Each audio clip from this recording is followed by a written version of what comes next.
இன்னைக்கு டைட்டில் என்னென்னா questioning God, கடவுளை கேள்வி கேட்பது அப்படின்னு போட்டிருக்கு. Solomon seems to say it just doesn't pay to argue with God. தேவனோடு வழக்காடுவது சரியல்ல அப்படின்னு போட்டிருக்கு. 10ஆம் வசனம், தன்னிலும் பலத்தவரோட போராட அவனால் முடியாது. இறைவன் என்ன நினைக்கிறாரோ அதுதான் நடக்குது. நான் பலமுறை உங்களுக்கு சொல்லியிருக்கேன்ல, எவ்வளோ பெரிய ஆளாக இருந்தாலும் நான் ஜெயலலிதாவை பற்றி அடிக்கடி சொல்லுவேன். ஜெயலலிதாவுடைய ஆட்சி காலத்துலலாம் நீங்கள் இருந்திருந்தீங்கன்னா மிக கொடூரமான இரும்பு கரம் கொண்டு அவங்க செயல்படுவாங்க. எந்த விதமான மனிதாபிமானமும் அவங்ககிட்ட இருக்காது. நைட்டு புகுந்து அரசு ஊழியர்களை நைட்டு 12 மணிக்கு கைது பண்ணாங்க. அதே மாதிரி அவங்க என்ன மனசில் நினைக்கிறாங்களோ அதே நிறைவேற்றணும். கலைஞரை கைது பண்ணும்போது நைட்டு 12 மணிக்கு 1 மணிக்கு போய் கைது பண்ணாங்க. அவங்க மனசில் எது நினச்சாலும் செய்வாங்க, எவனும் எதிர்த்திருக்க முடியாது. பாலு ஜுவல்லர்ஸ்னு ஒரு நகைக்கடை இருந்தார். அவங்ககிட்ட அம்மாவுக்கு நகை வேணும் அப்படின்னு சொல்லிட்டு பல கிலோ கணக்காக நகைகள் எடுத்துகிட்டு வந்தாங்க. எடுத்துகிட்டு வந்துட்டு திரும்ப கொடுக்கவே இல்லை. அவன் நொடித்து போய் அப்படியே அந்த வருத்தத்திலே இறந்து போயிட்டான். கடையே இல்லாமல் போயிட்டு திரும்ப போய் கேட்டதுக்கு ஒன்றும் பண்ண முடியாதுட்டாங்க. அதேமாரி கங்கை அம்மனோட பங்களாவை பிடுங்கி தான் வாங்கினாங்க. கொடநாடு எஸ்டேட்டை வாங்கும்போதும் அங்கே இருந்த ஓனரை திரட்டி விட்டு தான் வாங்கினாங்க. இது மாதிரி எல்லா விதத்துலேயும் அராஜகம் பண்ணி படு பயங்கரமான ஒரு செயல்பாடுள்ள ஒரு பெண்மணி. அவங்க நினச்சதை சாதிக்கணும்னு நினைப்பாங்க. அவங்களை எதிர்த்து யாருமே பேச முடியாது. அமைச்சர்கள்லாம் பார்த்திங்கன்னா அந்த படங்கள்லாம் பார்த்திங்கன்னா தரையில் விழுந்து தான் கிடப்பாங்க. நேரடியாக ஒரு வார்த்தை கூட பேச மாட்டாங்க. என்ன சொன்னாலும் சரிம்பாங்க. அந்த மாதிரி பெரிய பெரிய அதிகாரிகள் யாருமே ஒரு வார்த்தை கூட எதிர்த்து பேச முடியாது. அப்படிப்பட்டவங்களாம் என்ன ஆச்சுன்னு கேட்டிங்கன்னா, அதான் ஒரு இதில் எழுதுவான். அதாவது ஒரு முதல்வர், கடுமையான முதல்வர், மிகப்பெரிய அதிகாரமுள்ள ஒரு அரகண்ட் சீஃப் மினிஸ்டர். அப்படி இருக்கும்போது எதிரில் இருக்கிற எல்லா ஆட்சி பொறுப்பில் இருக்க எல்லாரையும் என்ன வேணால் செய்யலாம். அப்படி ஆட்சி பொறுப்பில் இருக்கிற ஒரு முதல்வரை ஆட்சி பொறுப்பிலேயே 13 ஆண்டுகள் இல்லாமல் இருந்து ஒருத்தர் கொண்டு ஜெயிலுக்குள்ளே போகிறான்னா எவ்வளோ பெரிய திறமைசாலியாக இருக்கும். ஜெயிலில் போட்டு ஒன்றும் இல்லாமல் போய் அவங்களுடைய பணம், சொத்து, அதிகாரம், அராஜகம் எதுவுமே ஒன்றும் பண்ண முடியல. அதே மாதிரி பாருங்கள், இன்றைக்கி ட்ரம்ப்பு என்னாச்சு? உலக நாடுகளே மிக வலிமையுள்ள நாடு. அந்த நாட்டுடைய தலைவர் அவன் சொன்னால் உலகம் முழுவதும் நடுங்கிட்டு இருந்தான். அத்தனை மேற்கத்திய நாடுகளும் நடுங்கினாங்க. ஏன் நம்ம இந்திய பிரதமர் மோடியை கிடுகிடுகிடுன்னு நடுங்கினார். அவர் சொன்னால் என்ன வாங்குவார், அவர் சொன்னால் என்ன வாங்க மாட்டார். அப்படிப்பட்ட ஒரு நிலைமையில் இருந்தார். இப்போ என்னாச்சு? செருப்பால் அடித்து அனுப்பாத குறை தான் ஈரானில். இன்றைக்கி என்ன சொல்கிறாரு? நேற்று என்ன செய்தினா, அந்த ஹார்மஸ் அந்த இதை கெனால் நீ திறந்து உள்ளேன்னா உன்னுடைய இன்னைக்கு காலையில் பேப்பர் டைட்டிலே அதுதான். நான் மீண்டும் உன்னுடைய எண்ணெய் வளங்களை தாக்குவேன், அணுக்கூடங்களை தாக்குவேன்னு காலையில் இன்னைக்கு ஹிந்துவில் ஹெட்லைன். சாயங்காலம் செய்தி என்ன தெரியுமா? திறந்து விடாட்டாலும் பரவாயில்ல, போகிற நிறுத்திக்கிடுவோம் அப்படின்னு ட்ரம்ப் சொல்லியிருக்கார். இது எல்லாத்தையும் நீங்கள் பார்க்கும்போது உயர்ந்தவன் மேல் உயர்ந்தவன் ஒருவன் காவலாளியாக இருக்கிறான் என்பதை நீங்கள் புரிஞ்சுக்கணும். எல்லாருக்கும் உயர்ந்தவன் ஒருத்தன் இருக்கிறான். அவருடைய ஆட்சி தான் நடைபெறுகிறது. அதான் பரமண்டல ஜெபத்தில் நம்ம சொல்கிறோம். ராஜ்யமும் வல்லமையும் மகிமையும் என்றென்றைக்கும் அவருடையது. போன 10 வருஷத்துக்கு கிடையாது, அடுத்த 10 வருஷத்துக்கு கிடையாது, என்றென்றைக்கும், ஃபார் எவர். அவருடைய ஆட்சி தான் இங்கே நடக்குது. நீங்கள் அவர்கிட்ட என்ன சொன்னாலும் நடக்கும். என்னுடைய சித்தத்தின்படி நீங்கள் எதை கேட்டாலும் அதை செய்வேன். அவருடைய சித்தத்தின்படி நடப்பதே நாம் அவர்கள் கொண்டிருக்கிற தைரியம். இதை நீங்கள் ரொம்ப முக்கியமாக புரிஞ்சுக்கணும். எந்த விதமான சூழல் வேணாலும் பாருங்கள், எவ்வளோ பெரிய ஆளாக இருந்தாலும் சரி, அதான் உங்களுக்கு அவர் கொடுக்குறார். அவரோட கர்த்தரை தெரிந்து கொண்ட ஜனம் பாக்கியம் உள்ளது. கர்த்தரை தெய்வமாக கொண்ட ஜனம் பாக்கியம் உள்ளது. ரெண்டுமே. அப்போ அவர் உங்களுக்கு என்ன உறுதியை கொடுக்கிறார்? எதை பற்றி நீ கவலைப்படாத.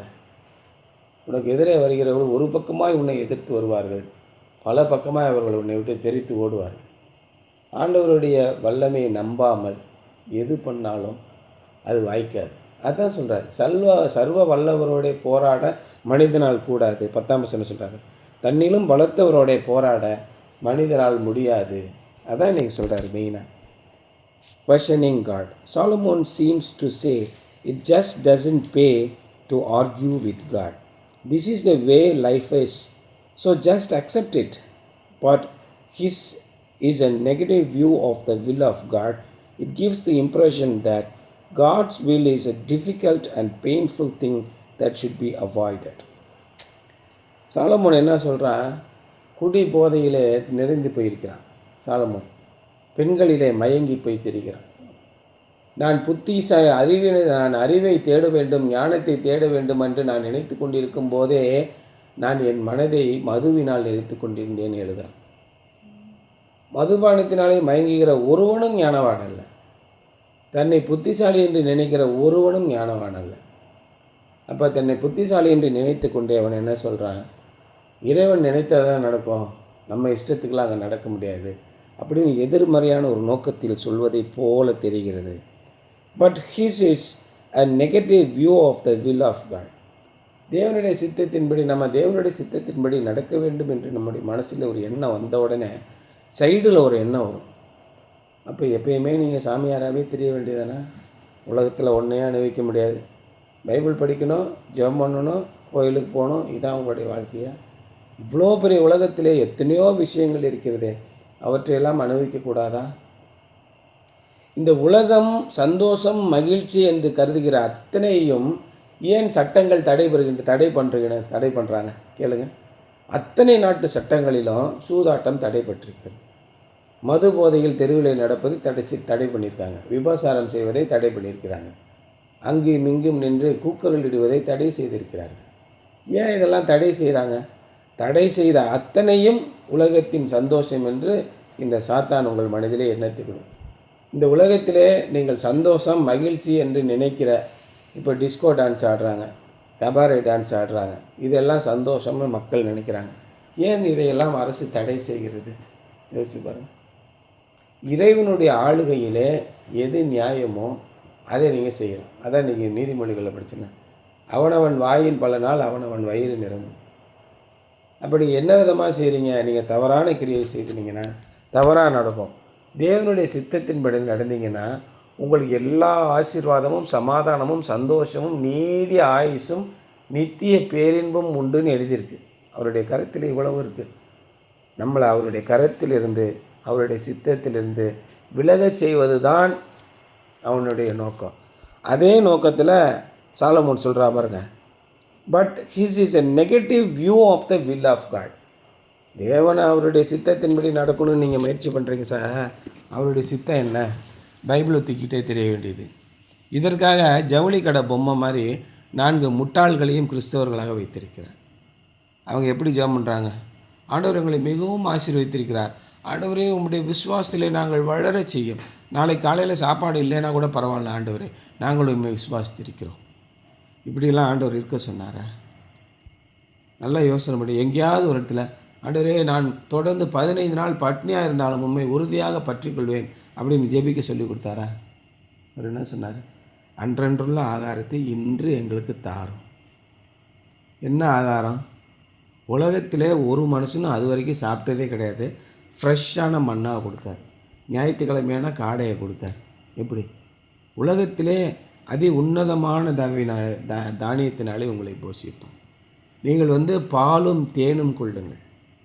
இன்றைக்கி பால் எல்லாம் கெட்டு போச்சு. உலகத்தில் 70% பால் வீணாக போயிடுச்சு. அந்த காலத்தில் பாலும் தேனும் தான் உயர் ரகமான உணவு. அதை நீங்கள் விலையும் இன்றி பணமும் இன்றி வாங்கி புசியுங்கள்னு சொன்னாங்க. இறைவனுடைய சித்தம் என்பது நீங்கள் உன்னதமான வாழ்க்கை வாழ வேண்டும். நீங்கள் வாளாக இல்லாமல் தலையாக இருக்க வேண்டும் என்பதுதான் தேவனுடைய சித்தம். ஆனால் மனிதர்கள் நம்மளை எப்படி திருச்சி சொல்கிறாங்க? கிறிஸ்டினா சாமியை கும்பிட்டுட்டே தெரிவியா போ அப்படின்னு தவறாக சொல்ல வைக்கிறார்கள்னு சொல்கிறார். It gives the impression that God's will is a difficult and painful thing that should be avoided. என்ன சார், ஞாயிற்றுக்கிழமை காலையில் ஆனால் நல்லா 10 மணி வரைக்கும் தூங்கிட்டு ஒரு டிவியை பார்த்துட்டு அப்படியே ஜாலியாக பொழுதுபோக்கு இல்லாமல் 7 மணிக்கெலாம் குளித்து 8 மணிக்கெலாம் சர்ச்சுக்கு போய் அங்கே 3 மணி நேரம் உட்காந்துட்டு 12 மணிக்கு அவசர அவசரமாக சாப்பாடு சாப்பிட்டு, என்னங்க இது கடவுளுடைய வாழ்க்கை? ரொம்ப சிரமமாக இல்லை? இதை கிறிஸ்தவர்களே நிறைய பேர் தவிர்க்கிறாங்க. இப்படி தான் நம்ம கண்களுக்கு காட்டுறோம். ஆனால் தேவனுடைய சமூகத்தில் போய் அன்றைக்கி ஒரு ஆசீர்வாதம். இதே மு.க. ஸ்டாலின் வர்றாரு, எல்லாருக்கும் நம்ம குடும்பத்தை கூப்பிட்ருக்காரு, எல்லாருக்கும் சிறப்பான ஒரு கிரீடம் கொடுத்து ஆளுக்கு 50 லட்ச ரூபா பணம் தராரு. அப்படின்னா நம்ம என்ன பண்ணுவோம்? ஞாயிற்றுக்கிழமையாவது வெங்காயமாவது போயா 5:30 மணிக்கெல்லாம் எந்திரிச்சு குளித்து, ஸ்டாலின் 10 மணிக்கு வராரு, இவன் 7 மணிக்கெலாம் போய் நிற்பான் கோட்டு சூட்டு போட்டுக்கிட்டு. ஏன்னா நமக்கு 10 லட்சம் பணம் கொடுக்க போகிறார். யாரை தேடி போனீர்கள்? மெல்லிய வஸ்திரம் தரித்திருக்கிறவர்களையா அல்லது தீர்க்கதரிசியா? அவரிலும் மேலானவர் இதோ இங்கே இருக்கிறார். அதான் இயேசு சொன்னார். உங்களுக்கு சகல வரங்களையும் சகல ஆசீர்வாதங்களையும் சகல சுகங்களையும் கொடுக்க தேவன் காத்திருக்கிறார். நம்ம என்ன பண்ணுறோம்? போக மாட்டேங்கிறோம். ரொம்ப கடினமான விஷயம் அது. அப்படி இது ரொம்ப கடினமான போதகம், யார் போக முடியும் அப்படின்னு கேட்டாங்க இயேசுக்கிட்டே போய். மனுஷரால் இது முடியாது தான். நீங்கள் யாரிடத்தில் அதிக அன்பாக இருக்கிறீர்களோ. நேற்று வரும்போது அதான் எனக்கு ஒரு யோசனை. மகதலேனா மரியாள் இயேசு கிறிஸ்துவை பார்க்கும்போதெல்லாம் என்ன செஞ்சா? அவருடைய பாதத்தை கண்ணீரால் நனைத்து தன்னுடைய தலைமயிரால் துடைத்தாள். பார்க்கும்போதெல்லாம். ஏன்? அவளிடத்திலிருந்து அவர் அநேக மசுத்த ஆவிகளை துரத்தி இருந்தார். அந்த குடும்பத்தை ஆசீர்வாதத்தினால் நிரப்பி இருந்தார். உலகத்திலே யாருமே செய்ய முடியாத காரியத்தை அவர் செய்திருந்தார். இப்போ நம்ம போய் நம்ம சர்ச்சை தொடங்கக்கூடாதா? எனக்கு ஒரு யோசனை. போகும்போது ஒரு இதை எடுத்துகிட்டு போய் ஏன் நம்ம துடைக்கக்கூடாது? அற்புதமான தேவன் அவர் இல்லையா? துடைக்காமையே கிடக்கு. என் மனசில் அது ஒரு எண்ணம் பட்டுச்சு. எப்பேற்பட்ட தேவன்? மகா பெரிய தேவன். நாம் இன்றைக்கு இருக்கிற நிலைமை எதற்குமே தகுதி இல்லாதவர்கள் நாம். அவருடைய நீதியினாலே நாம் நீதிமான்களாக்கப்படுகிறோம். நமக்கு ஒரு சமாதானத்தை தேவன் கொடுக்கிறார் என்றால் அதற்கு நம்ம தகுதியே இல்லை. நம்முடைய பாவங்களையும் நம்முடைய எண்ணங்களையும் நம்முடைய சிந்தனைகளையும் பார்த்திருந்தால் இன்றைக்கி நாம் உருப்படாமல் நாசமாக போயிருக்கணும். இன்றைக்கு நாம் நிற்பதும் நிலை நிற்பதும் அவருடைய சுத்த கிருபை. அப்போ அவருக்கு நாம் எப்படி நன்றி செலுத்த வேண்டும்? ஆனால் சாத்தான் என்ன விதமான புத்திசாலிகளை கொண்டு, இந்த சாலமோன்றவனே ஒரு முட்டாள், அவன் உலகத்தின் மிகப்பெரிய ஞானி. இவன் உலகத்தின் மிகப்பெரிய ஞானி என்று எப்பொழுது தன்னைத்தான் ஞானி என்று நினைத்தானோ அப்பொழுது அடிமுட்டாளாக ஆகிவிட்டான். அதான் இங்கே சொல்கிறார். தேவனுடைய சித்தம் என்பது மிகவும் கஷ்டமான வழி நிறைந்த பாதை. அதை நாம் தவிர்க்க வேண்டும் என்பதை போல அவர் சொல்கிறார். Jesus said that God's will was the food that nourished and satisfied him.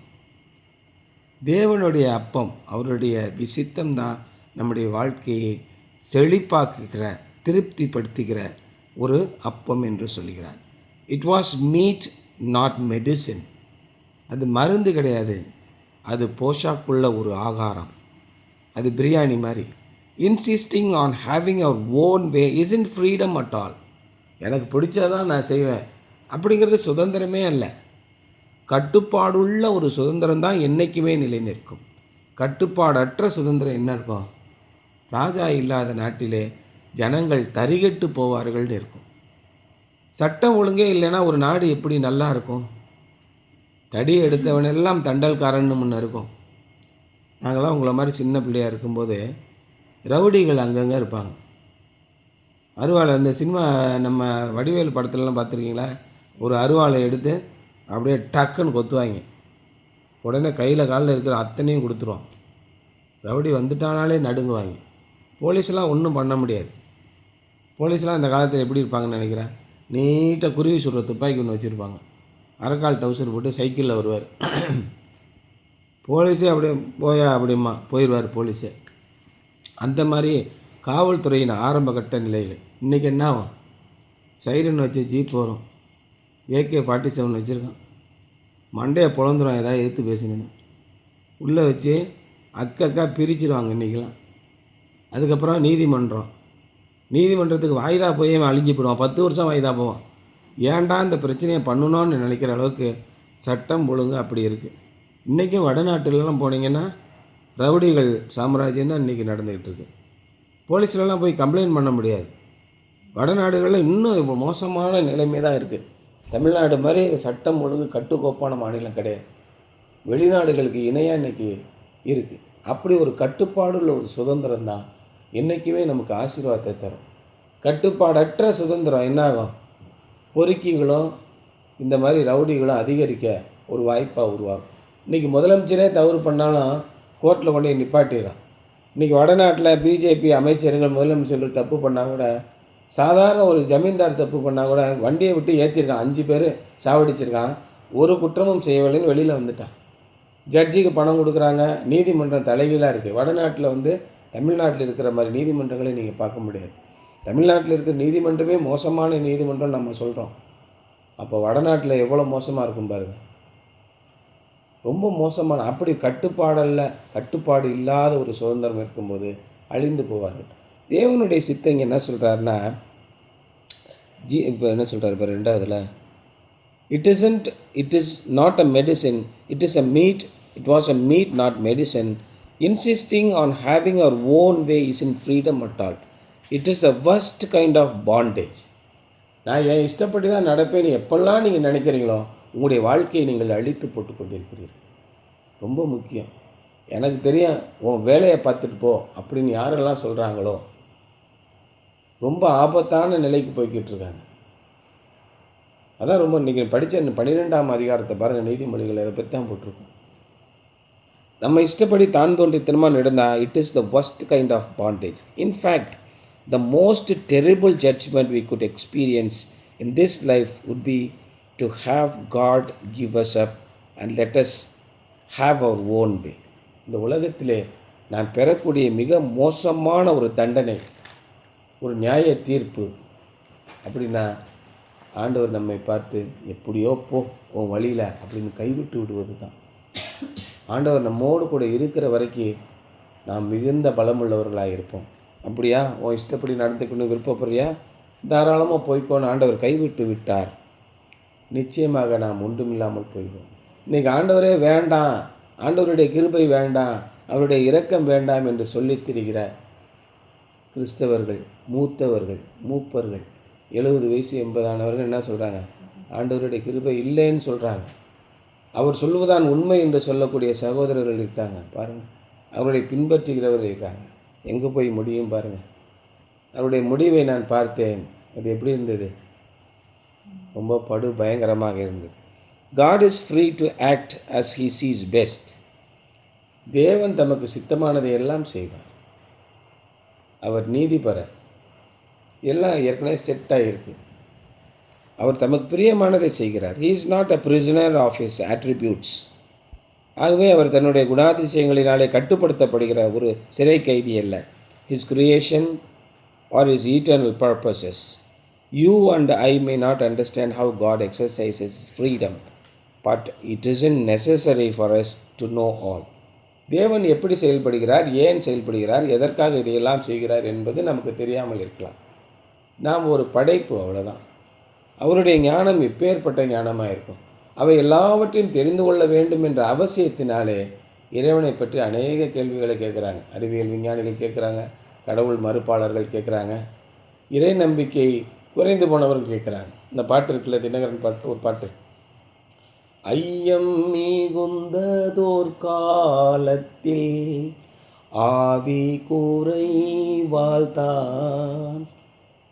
சந்தேகம் அதிகமாக வந்துக்கிட்டே இருந்தது. ஏன்? என்னிடத்துல ஆவி குறைந்து போயிற்று.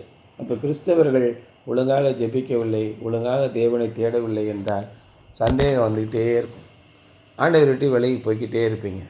எப்பொழுது அவருடைய பாதத்திலே உங்களை அறிக்கையிட்டு நீங்கள் ஜெபிக்கிறீர்களோ அப்பொழுது உங்களுக்கு என்ன கிடைக்கும்? நெருக்கம் கிடைக்கும். Come near to God and he will come near to you. நீங்கள் இறைவனை தேடுகிறபடி தேடினால், you and I may not understand how God exercises his freedom, but it isn't necessary for us to know all. Our greatest freedom comes when we are lovingly lost in the will of God. இறைவனுடைய சித்தத்திலே நாம் அப்படியே மூழ்கி போவது தான், நம்மை நாமே இழந்து போவதுதான். தன்னைத்தான் இழந்து போகிறவன் எல்லாவற்றையும் அடைந்து கொள்வான். அதான் இயேசு கிறிஸ்துவின் வசனம்.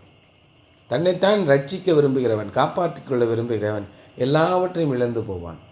தன்னைத்தான் இழந்து போகிறவன் எல்லாவற்றையும் பெற்றுக்கொள்வான் அப்படின்னு இயேசு சொல்கிறேன். அவருடைய கருத்துக்கள் எல்லாம் பார்த்திங்கன்னா அதை வச்சு ஒரு 10 நாள் பிரசங்கம் நடத்தலாம். அப்பேற்பட்ட உண்மையை அவர் மறைத்து சொல்கிறார். ஆகவே இறைவனுடைய சித்தம், ஆண்டவரே உம் சித்தம் தேவா நடப்பியும், நான் ஓர் மண் பாண்டம் உம் கையிலும். ஒரு களிமண்ணை கையில் வைத்திருக்கிற ஒரு குயவன் எதை வேண்டுமானாலும் நம்முடைய இஷ்டப்படி செய்யலாம். அதான் இன்றைக்கி பிஷப் சொன்னது ஞாபகத்தில் இருக்கு, எனக்கு இன்னும் அப்படியே ஞாபகத்தில் இருக்கு. ஒரு பச்சை மண்ணிலே ஒரு பானையை செய்து கொண்டிருக்கும்போது அந்த பானை சரியாக வரவில்லை என்றால் அந்த குயவனால் எப்படி இருக்கும்? உடனே பச்சை மண்ணை மறுபடியும் பிழிஞ்சு மறுபடியும் உருண்டையாக்கி மறுபடியும் இன்னொரு பானையை அவன் பிசைய முடியும். இதுவே அந்த பானையை நன்றாக வணைந்து நெருப்பிலை வைத்து சுட்டு அதை வெளியே எடுத்து வந்த பின்பு மறுபடியும் அதை இன்னொரு பானையாக வணைய முடியுமா? நீங்கள் கிறிஸ்துவுக்குள் கிறிஸ்தவர்களாக நடந்து தேவனுடைய விசுவாசத்தையும் அவருடைய அன்பையும் அறிக்கை செய்து ருசித்து பார்த்த பின்பு நீங்கள் பின்வாங்கி போனால் ஒன்றும் பண்ண முடியாது. அதை தூக்கி குப்பையில் தான் போட முடியும். அந்த மாதிரி நிலைமைக்கு போயிடாதீங்க. ஆனால் தேவனுடைய சித்தத்திலே மூழ்கி போங்க. அவர் உங்களை ஆசீர்வதிக்கவே ஆசீர்வதிப்பார். உலகத்தின் உன்னதமான இடங்களிலே உங்களை வைப்பேன் என்று சொல்லுகிறார். மலை மேல் உள்ள பட்டணம் தம்பி, மலை மேல் உள்ள பட்டணம் அது மறைந்திருக்க மாட்டாது. யாராவது விளக்கை கொளுத்தி அதை மேசையின் கீழாவது வைப்பார்களா? அதை கேட்குறார். உங்களை எல்லாம் நான் ஒளி வீசுகிறவர்களாக படைத்து உங்களை நான் மறைத்து வைப்பேனா? நீங்கள் இந்த உலகத்திற்கே ஒளி தருகிறவர்களாக மலை மேல் உள்ள பட்டணத்திலே உங்களை நான் விளக்காக வைப்பேன். அப்புறம் இன்னொன்று சொன்னார், நீங்கள் இந்த உலகத்தின் உப்பாக இருக்கிறீர்கள். உப்பு நல்லது தான். உப்பு சாரமற்று போனால் அது எதினாலே சாரமாக்கப்படும்? அதை நிலத்திலே போடுவதற்கும் குப்பையிலே கொட்டுவதற்கும் ஏதுவாகும்னு இயேசு சொன்னார். உங்களை உப்பாக வைக்கிறார். நீங்கள் மற்றவங்களுக்கு நல்ல சுவையை கொடுக்கிறவர்களாக இருப்பீர்கள். நீங்கள் இந்த உலகத்திற்கு ஒளியை கொடுக்கிறவர்களாக இருப்பீர்கள். எப்பொழுது? நீங்கள் தேவனோடு இருக்கும்போது உலகிற்கு ஒளியை கொடுக்கிறவர்களாக இருப்பீர்கள். Our Father in heaven doesn't feel threatened when we question Him, debate with Him, or even wrestle with Him, so long as we love His will and want to please Him. நீங்கள் ஆண்டவரோடு கூட அவருடைய சித்தத்தின்படி நடந்து அவரோடு கூட அன்பாய் பேசி சண்டை போடுகிற வரைக்கும் அவர் வருத்தப்படுவதில்லை, வேதனைப்படுவதும் இல்லை. ஆனால் நீங்கள் தேவனுக்கு முரணாக செல்லும்போது அவர் என்ன செய்வார்? செவிட்டை சேர்த்து ஒரு அப்பு வரா. அவர்களை அடிக்க மாட்டார். சரி போ, உன்னுடைய விருப்பத்தின்படி போ. இளையகுமாரன் என்ன கேட்டான்? ஆஸ்தியில் எனக்கு பாதியை கொடுன்னா. அப்பா என்ன சொன்னார்? நான் சொல்கிறத கேளு, இதன்படி நடு, இல்லைன்னா செருப்பாலே அடிப்பேன், வீட்டுக்குள்ளே போடா. அப்படிலாம் சொல்லலை. எப்பா நீ போனேன்னா கெட்டுருவத்தங்க போகாத, வேணாம்ப்பா, அதெல்லாம் சூதும் ஆதை எங்களுக்கு தெரியும், நாங்களும் 4 படிச்சிருக்கோம், சொத்தை பிரித்து குடியா. பிரித்து கொடுத்துட்டாரு. போய் பண்ணி திங்கிற தவிட்டினாலே தன்னுடைய பசியை ஆற்ற ஆவலாக இருந்தான். அதை கூட ஒருவனும் அவனுக்கு கொடுக்கவில்லை. மிக கேவலமான நிலைக்கு போய்விட்டான். ஆண்டவர் உங்களை அடிச்செல்லாம் திருத்த மாட்டார். உனக்கு இது மாதிரி தான், உனக்கு உலக பிரகாரமாக சினிமா பாடல்களை போட்டு குத்தாட்டம் போடுவது தான் உனக்கு பிடிச்சிருக்கா, போய்க்கோ. அதன் பலன் எப்போ கிடைக்கும்? கிருபையின் காலம் முடியும் போது கிடைக்கும். இந்த உலக மக்கள் என்ன நினைக்கிறாங்க? கடவுளுக்கு கண் இருக்கா? இவ்வளோ அநியாயம் நடக்குது, உடனே இவனெல்லாம் அடித்து கொள்ளக்கூடாதா? அப்படி பார்த்துருந்தா உடனே அன்றைக்கே கொண்டிருக்கணும். கிருபையின் காலம் ஒவ்வொருத்துக்கும் இருக்குது. அந்த காலம் முடிந்தவுடன் நீங்கள் ஐயோ ஐயோன்னு கூப்பிட்டு கதறினாலும் ஒரு சொட்டு தண்ணீர் கூட லாசருனால் கொடுக்க முடியல. அந்த ஐஸ்வர்யவான் பாதாளத்திலே இருந்தான். அந்த மாதிரி ஒரு நிலைமைக்கு நீங்கள் போயிடக்கூடாது. Something to ponder. Think about a time you question God's will for you. ஆண்டவரே, என்னை பற்றி உங்களுடைய சித்தம் என்ன? என்னுடைய வாழ்க்கையில் உங்களுடைய சித்தம் என்ன? என்னுடைய படிப்பை குறித்து உங்களுடைய சித்தம் என்ன கேட்டிருக்கீங்களா? ஆண்டவரே, நான் எதற்காக என்னை நீர் படைத்திருக்கிறீர்? இந்த குடும்பத்தில் எதற்காக என்னை படைத்தீர்? எதற்காக உண்மை தெரிந்த ஒரு ஒத்தியாக என்னை படைத்தீர்? தெரிந்த ஒருத்தனாக என்னை படைத்தீர்? எதற்காக எனக்கு மியூசிக் கற்றுக் கொடுத்தீங்க? எதற்காக எனக்கு படிப்பை கற்றுக் கொடுத்தீங்க? இதெல்லாம் நீங்கள் கேட்டிருக்கீங்களா? What let this questioning season, how was it resolve?